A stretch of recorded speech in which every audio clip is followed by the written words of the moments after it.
Coucou tout le monde, on se retrouve aujourd'hui jeudi 27 juin pour un petit point lecture. Alors je vous ai un petit peu strappé les 2-3 derniers week-ends. J'étais en plein dans mes préparatifs de retour en France, donc tout ce qui était blog et vidéo c'est complètement passé à la trappe.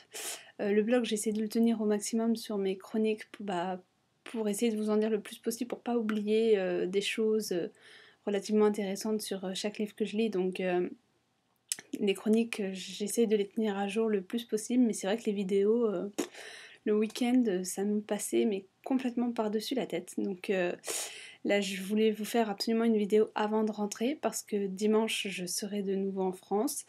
Et je pense que pendant la première semaine, j'aurai sûrement pas le temps de vous faire des petites vidéos sur mes lectures. Donc je voulais me tenir à jour sur mes lectures du mois. Alors, dans ma dernière vidéo du 9 juin, donc ce qui fait presque 20 jours, je vous laissais avec le deuxième tome de Divergent de Véronica Roth. Donc voici la couverture. Donc je vous disais que dans ce tome-ci, on en apprenait beaucoup plus sur 4, qui est un personnage que je trouvais assez mystérieux dans le premier tome, donc j'ai eu pas mal de réponses. On en apprend un peu plus aussi sur son entourage. Notamment son père, pour ceux qui ont lu au moins le premier tome. Donc voilà, c'est vrai que 4 est assez mis en avant dans ce tome-là, et c'est vrai que comme le premier tome était centré sur Triss, j'ai trouvé ça plutôt normal d'en savoir plus sur 4.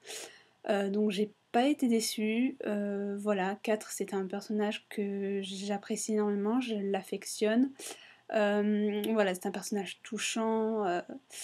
L'histoire autour de lui est assez impressionnante, assez sympa. Son histoire avec Triss, bah d'ailleurs, c'est un peu dur dans ce deuxième tome. Hein. C'est pas la petite rivière enchantée. Hein. Voilà, comme on me disait sur une de mes chroniques, effectivement, on se demande qui manipule qui. Donc voilà, c'est vrai que c'est un tome relativement intriguant et franchement, je vous le conseille, foncez. Voilà, je sais qu'il y en a pas mal qui attendent, ils me l'ont dit, ils attendent le troisième. Parce que voilà, c'est vrai que à la fin il a fallu que je pose des questions parce que j'étais pas sûre de certaines choses. Donc voilà, c'est vrai que c'est assez mystérieux tout ça, ça donne envie d'en savoir plus.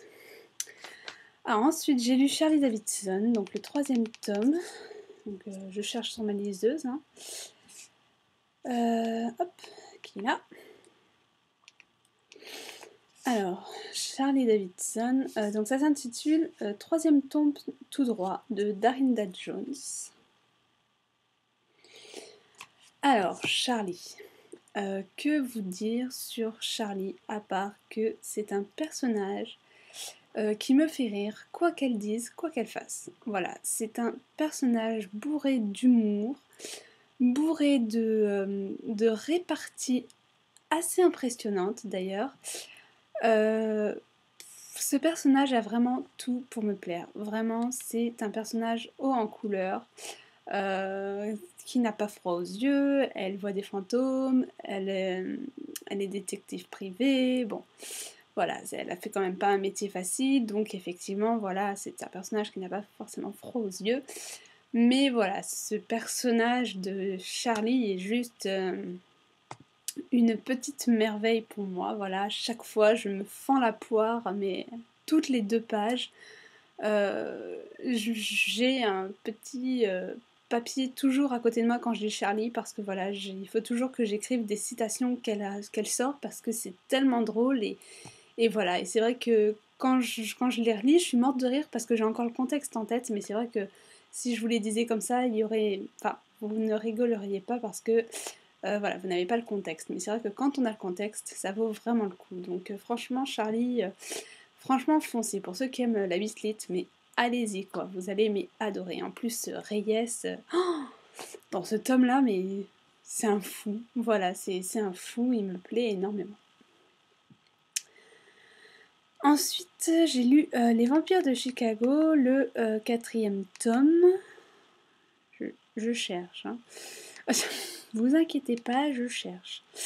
Voilà, il est là. Donc 4e tome, Mordre vous va si bien de Chloé Neal.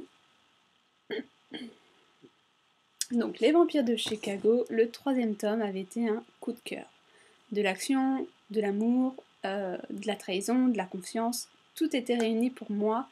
Enfin, tout ce qui pouvait m'intriguer était réuni. Ce 4e tome est un petit peu en dessous. Voilà, il est un petit peu en dessous. J'ai bien aimé, hein, faut pas se leurrer, mais voilà, c'est le niveau du dessous. Alors, il se passe un truc avec un des personnages, j'ai cru que j'allais hurler à la mort à un moment, j'étais toute seule en plus dans la maison quand ça s'est passé, mais j'ai vraiment cru que j'allais hurler comme si j'avais un tueur derrière moi, quoi. Voilà, c'était vraiment, mais ça a été le coup de grâce, je crois, ce jour-là, ça a été, je me sentais mais super mal. Donc voilà, vraiment, il a quand même réussi à m'embarquer dans l'histoire, en plus. Là, c'est de la trahison de haut rang, enfin vraiment d'un haut niveau, on s'y attend pas, enfin, c'est vraiment super bien fait. Mais voilà, j'ai pas eu le coup de cœur, voilà, il se passe des choses aussi entre les personnages, ça m'énerve, donc voilà, il n'y a pas de coup de cœur réel. Ensuite, j'ai lu le 3e tome de Chasseuse de la nuit, donc en lecture commune avec ma petite Caro. Je crois qu'avec Caro, on va finir par se faire cette saga en lecture commune parce qu'on veut vraiment avancer dedans. Donc c'est le 3e tome, Froid comme une tombe. Donc je ne présente plus l'auteur, mais bon, c'est Janienne Frost pour ceux qui ne connaissent pas. Voilà, attendez, voilà, Froid comme une tombe. Bah voilà, encore un coup de cœur, quoi. J'ai envie de vous dire, cette saga, elle est juste énorme, quoi. Les personnages, Kat et Bones, sont on ne peut plus attachants, il y a de l'action. Ils ont chacun dans ce tome une personne qui essaie de les tuer et ils vont devoir s'entraider. Voilà, ils arrivent à travailler et à s'aimer en même temps, et voilà, et je trouve que c'est juste une petite histoire, j'ai envie de vous dire magnifique. Voilà, pour moi c'est vraiment, c'est Chasseuse de la nuit. Moi, pour l'instant, je suis fan, c'est carton plein à chaque fois, mais celui-là a vraiment été un coup de cœur. La fin du 3e tome a été, ça a été l'apothéose, l'apocalypse. Je sais pas comment vous dire, mais c'est une tuerie, c'est juste énorme, on s'en prend plein les yeux, en plus j'ai une imagination débordante, mais alors là je me suis vue mais dans un super film d'action, enfin bon, c'était vraiment, vraiment, vraiment, vraiment super. Il y a 2 jours, j'ai terminé le 4e tome de Mercy Thompson. Non, pas le 4e tome, pardon, le 3e tome. Je me plante, voilà. Le baiser de fer de Patricia Briggs. Alors, Mercy Thompson, ça faisait un moment que j'avais pas lu. Je crois que le dernier que j'ai lu c'était en mars, donc ça faisait vraiment un bon petit moment, donc j'avais peur d'être un petit peu perdue dans ce qui s'était passé par le passé, parce que c'est une saga qui se suit avec les mêmes personnages, donc j'avais peur d'être un petit peu out. En fait, pas tant que ça. Voilà, c'est vrai qu'il y a pas mal de rappels, donc c'est vrai que c'est assez sympa, ça permet de se remettre les idées en place. Et ça, franchement, je remercie quand même les auteurs qui pensent à ceux qui lisent pas leurs livres à la suite, parce que je sais qu'il y en a certains d'entre vous qui lisent les livres à leur sortie, donc forcément, quand il faut attendre un an ou plus entre 2 tomes, bah, c'est vrai que les petits rappels dans les livres, c'est quand même plus sympa. Donc c'est vrai que j'avais un peu peur de ne pas avoir de rappel dans celui-là. Je me suis dit, punaise, si Patricia Briggs n'a pas pensé au poisson rouge, petit clin d'œil à Thalissa, s'il n'a pas pensé au poisson rouge, je suis mal. Parce que voilà, je suis vraiment un poisson rouge en général dans tout ce qui se passe. Donc voilà. Mais en fait, non. Donc merci. Bah, encore une saga en fait que. Elle fait partie de mon top 5 en fait, voilà, tout simplement. À chaque fois je dis ils font partie de mes top 5, mais c'est vrai que c'est quand même des sagas qui me prennent bien, donc c'est vrai que après j'ai des préférences bien évidemment, mais il y en a certaines à égalité, donc c'est vrai que voilà, c'est une saga super intéressante. Les personnages, Merci, Adam, Samuel, Daryl, enfin Ronnie, bon, c'est des personnages que j'ai encore en tête parce qu'on en parle pas mal dans ce tome-ci. Voilà, ce sont des personnages vraiment bien travaillés. Enfin, moi j'ai l'impression de les voir à chaque fois qu'on en fait une petite description, j'ai l'impression de les voir en chair et en os. Voilà, c'est quand même vraiment du vraiment gros boulot, quoi. Et dans ce tome-ci, on parle plus des fées. Donc le premier tome, c'était les loups-garous, le deuxième tome, c'était les vampires, avec Stéphane. Et le troisième tome, c'est les fées, donc avec Z, donc, qui est un personnage assez mystérieux dans les tomes précédents. Donc là, on en apprend un peu plus sur lui, donc c'est vrai que c'est assez sympa aussi d'en apprendre plus sur les personnages. On n'a pas tout en même temps, donc c'est vrai que c'est assez sympa. Mais voilà, le coup des fées, j'avais quand même lu Signe Noir de Richel Mead, qui est propre aux fées, donc c'est vrai que j'étais quand même ravie de retourner dans ce petit monde des fées, qui ne sont pas des petites fées comme dans Walt Disney, hein, on oublie la fée Clochette. Mais voilà, c'est vrai que voilà, moi j'aime bien tout ce qui est féerique, machin, donc voilà, j'étais ravie. Et gros plus, donc gros clin d'œil à ma petite Caro. Merci a enfin choisi entre Adam et Samuel. Donc là, je suis ravie qu'elle ait déjà fait un choix, parce que pendant les 2 premiers bouquins, elle était le cul entre deux chaises, et pardonnez mon expression. Voilà, le cul entre deux chaises, entre deux hommes, et c'est vrai que c'est... Bah, les triangles amoureux, c'est sympa, mais au bout d'un moment, c'est vrai que c'est assez lassant. Donc voilà, j'ai été ravie qu'elle fasse un choix. Voilà, donc maintenant, à voir ce qu'il en découle. Actuellement, je suis en train de lire le deuxième tome de la saga Wicked Lovely de Melissa Marr, qui s'intitule... Je cherche, hein, j'arrive. Ne jamais te croire. Voilà. Alors, souvenez-vous, le premier, j'avais beaucoup aimé. Pourtant, c'est pas un livre où il se passe grand-chose. Voilà, c'est un livre jeunesse, donc ça se ressent quand même dans la lecture. Mais Mélissa Marr a un style d'écriture tellement fluide. Alors moi, je sais pas quoi dire, quoi.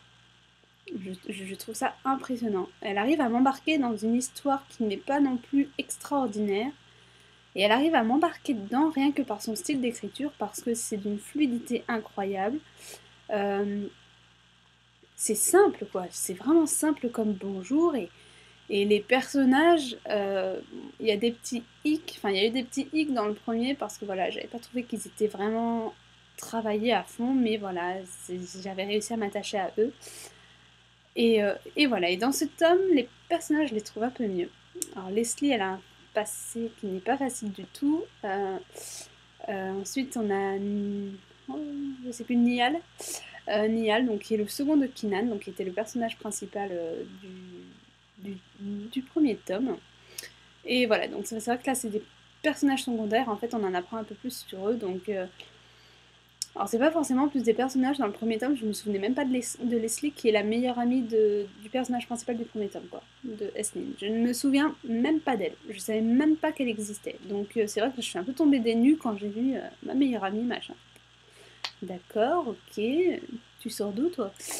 Non voilà, c'est vrai que mémoire de poisson rouge quand tu me tiens, mais là, le prénom dans le premier tome, on n'a pas dû le voir énormément parce que j'avais vraiment aucun souvenir de Leslie, quoi. Donc c'est vrai que je suis partie dans cette lecture, bon, enfin, à la one again, mais en même temps, comme il n'y a pas vraiment de lien, enfin, bien sûr, il faut avoir lu le premier tome, mais bon, comme c'est les personnages secondaires, si on n'a pas lu réellement le premier à fond, ça peut passer par rapport aux personnages. Par contre, sur l'histoire, il faut avoir lu le premier tome.